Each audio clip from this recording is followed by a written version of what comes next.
Hey everybody, Joe Joseph here for thedailysheeple.com, and this is your news shot. So, phys.org.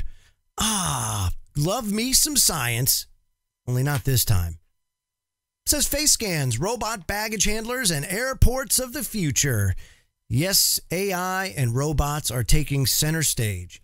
And my friends, it will be in the next 5 to 10 years that we really, truly see that expansion of the technology into forcing us to change the way that we do things on this planet. It really will. I mean, if you think about the potential that advancements in AI and robotics can have as far as taking over jobs that humans wouldn't have to do anymore, we could then focus on the things we want to do instead of perhaps things that we have to do just to, bring home a paycheck. What if all of a sudden paychecks don't have to happen? What if money becomes obsolete instead of humans? See, that's the vision that we should have going forward. Not about humanity being obsolete, not at all. It's about how we deploy this technology and then how we use it to our advantage to better ourselves. I mean, really, that's at the end of the day, why not? And as technology advances in the form of energy to matter conversion, then all of a sudden these food replicators become more and more of a reality. They just discovered a way to make a protein-based crystallized whatever out of carbon dioxide and phosphorus. I mean, it's unbelievable. Just there it is. I mean, even like an emergency food generator or something unbelievably transforms things. Now I don't have to pay for food. It's right here. Done. It says here passenger baggage would be collected by robots. They relax in a luxurious waiting area, complete with an indoor garden before getting a face scan and swiftly passing through security and immigration. This could be the airport of the future.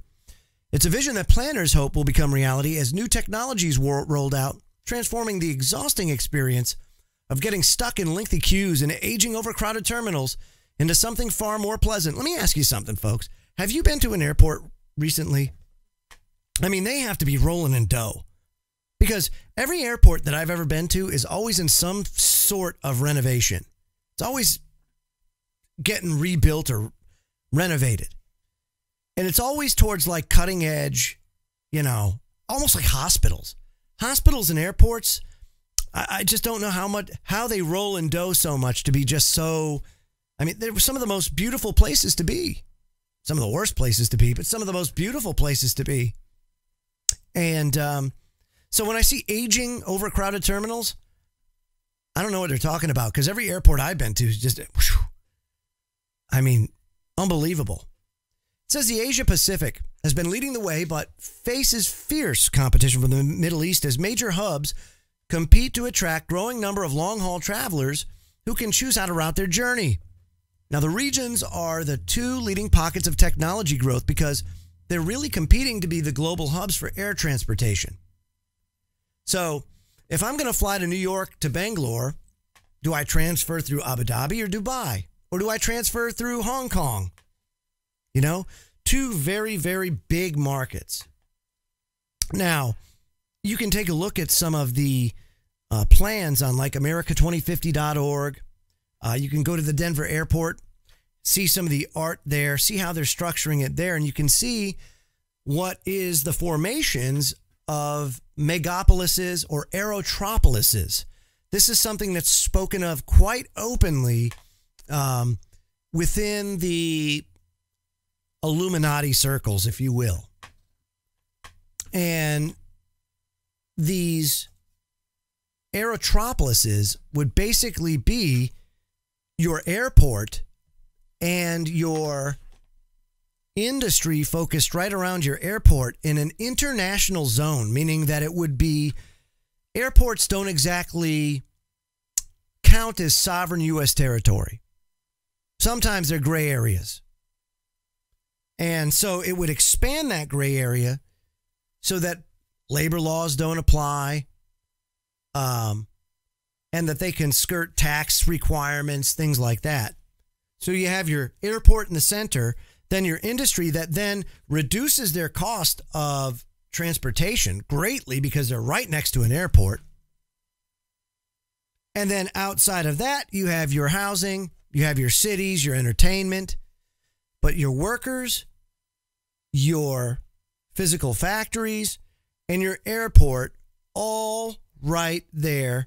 Boom, one nice spot.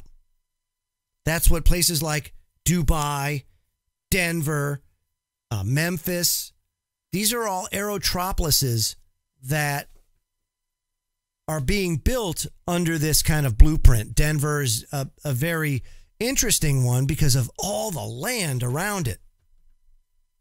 And the premise is that that's what it's for, to grow out from the airport, to make the airport or the aerotropolis the center. So it's a very, very interesting concept. Now, as technology advances, you can very easily see how this can be implemented.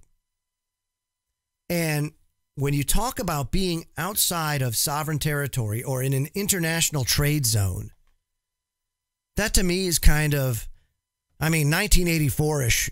In a big way. Almost soft style 1984.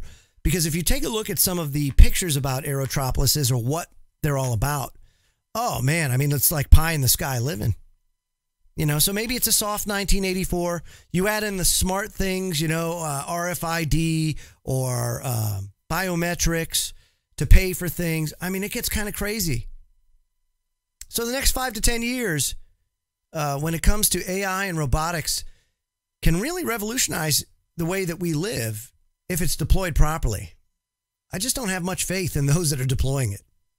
I'm Joe Joseph. This was the DailySheeple.com's News Shot. Feel free to comment below and visit our website at thedailysheeple.com. Have a great day.